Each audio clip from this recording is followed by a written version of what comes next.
അതായത് R D M നമ്മൾ എന്താണ് പറഞ്ഞത്? ആർ ഡി എം എന്ന് പറയുമ്പം നമ്മുടെ data from the device device specified by memory, അതിനടുത്ത് നമ്മൾ റൈറ്റ് മോസ്റ്റ് ബൈറ്റ് അക്യുമുലേറ്ററിലേക്ക് നമ്മൾ ഇടുകയാണ്. അടുത്തത് ആർ എം ഒ എന്ന് വെച്ചാൽ രജിസ്റ്റർ മൂവ് ആണ്. അത് നമ്മൾ രജിസ്റ്ററിൽ നിന്ന് മൂവ് ചെയ്യുകയാണ്. ഓക്കെ, അത് കഴിഞ്ഞിട്ട് അതായത് R M O R1 R2 എന്ന് വെച്ചാൽ നമ്മൾ R1 അകത്തുള്ള കണ്ടൻ്റ് എല്ലാം നമ്മൾ R2ലേക്ക് മൂവ് ചെയ്യാണ്. ഓക്കെ, R1 അകത്തുള്ള കണ്ടൻ്റ് എല്ലാം R2ലേക്ക് മൂവ് ചെയ്യാണ്.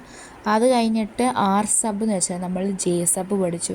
ജെ സബിനകത്ത് എന്തായിരുന്നു? നമ്മുടെ പ്രോഗ്രാം കൗണ്ടറിൻ്റെ അകത്തുള്ള കണ്ടൻ്റ് എല്ലാം എടുത്ത് നമ്മൾ ലിങ്ക് രജിസ്റ്ററിലേക്ക് മൂവ് ചെയ്യാണ്. ഇനി അടുത്തെന്ന് വെച്ചാൽ ലിങ്ക് രജിസ്റ്ററിൻ്റെ അകത്തുള്ള കണ്ടൻ്റ് എല്ലാം എടുത്ത് പ്രോഗ്രാം കൗണ്ടറിലേക്ക് നമ്മൾ മൂവ് ചെയ്യാണ്. ഷിഫ്റ്റ് ഭയങ്കര ഇമ്പോർട്ടൻ്റ് അല്ല, ഇതൊരു ലെഫ്റ്റ് സർക്കുലർ ഷിഫ്റ്റ് എന്ന് മാത്രം പറയുന്നു. ഇനി അടുത്തതെന്ന് വെച്ചാൽ S10 ആണ്. അതായത് സ്റ്റാർട്ട് IO ചാനൽ നമ്പറാണ്. Address of channel program given by S. Okay, അപ്പം SY0 എന്ന് വെച്ചാൽ സ്റ്റാർട്ട് IO ചാനൽ നമ്പറാണ്. ഓക്കെ, അത് കഴിഞ്ഞിട്ട് STAM എന്ന് വെച്ചാൽ വി ആർ സ്റ്റോറിങ്. അതായത് നമ്മുടെ അക്യുമുലേറ്ററിൻ്റെ അകത്തുള്ള കണ്ടൻ്റ് എടുത്ത് നമ്മൾ മെമ്മറിയിലേക്ക് സ്റ്റോർ ചെയ്യാണ്. അക്യുമുലേറ്ററിൻ്റെ അകത്തുള്ള കണ്ടൻ്റ് എടുത്ത് നമ്മൾ മെമ്മറിയിലേക്ക് സ്റ്റോർ ചെയ്യാണ്. ഇതിനടുത്തത് ബീൻ്റെ അകത്തുള്ള കണ്ടൻ്റ് എടുത്ത് നമ്മൾ മെമ്മറിയിലേക്ക് സ്റ്റോർ ചെയ്യാണ്. ഇനി അടുത്തത് STCH എന്ന് പറയുമ്പോഴത്തേക്ക് നമ്മുടെ അക്യുമുലേറ്ററിൻ്റെ അകത്തുള്ള റൈറ്റ് മോസ്റ്റ് ബൈറ്റിനെ എടുത്ത് നമ്മൾ മെമ്മറിയിലേക്ക് സ്റ്റോർ ചെയ്യാണ്. ഓക്കെ അടുത്തെന്ന് വെച്ചാൽ അതായത് നമ്മൾ LDCHൽ പഠിച്ചത് നമ്മുടെ മെമ്മറിയുടെ കണ്ടൻറ്റ് എടുത്തിട്ട് അക്യുമുലേറ്ററിൻ്റെ റൈറ്റ് മോസ്റ്റ് ആയിരുന്നു. ഇവിടെ എന്ന് വെച്ചാൽ അക്യുമുലേറ്ററിൻ്റെ റൈറ്റ് മോസ്റ്റ് ബൈറ്റ് എടുത്തിട്ട് നമ്മൾ മെമ്മറിയിലേക്ക് സ്റ്റോർ ചെയ്യാണ്. ഓക്കെ, അടുത്തത് STF എന്ന് പറയുന്നത് അതായത് നമ്മുടെ ഫ്ലോട്ടിംഗ് പോയിൻ്റ് എടുത്ത് കണ്ടൻസ് എടുത്ത് മെമ്മറിയിലേക്ക് ലൊക്കേഷനിലേക്ക് സ്റ്റോർ ചെയ്യാണ്. എക്സിൻ്റെ കണ്ടൻ്റ് എടുത്ത് നമ്മൾ മെമ്മറി ലൊക്കേഷൻ്റെ ഇതിലേക്ക് നമ്മൾ സ്റ്റോർ ചെയ്യാണ്.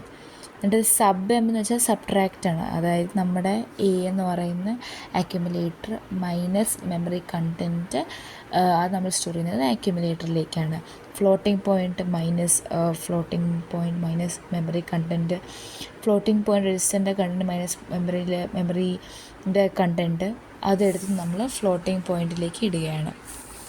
അടുത്തത് TD എന്ന് വെച്ചാൽ ഇത് നോക്കാം. സബ് R1 R2, അതായത് R1 R2 this is source, this is destination, right? So R1 into R2, sorry R1 minus R2 and we give it to R2 itself.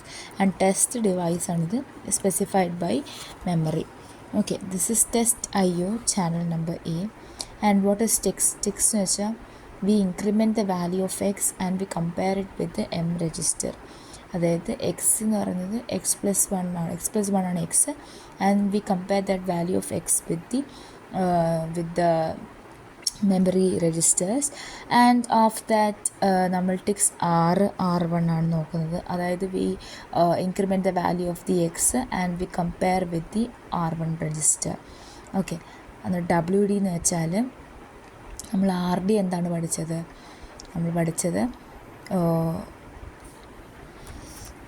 നമ്മൾ RD പഠിച്ചത്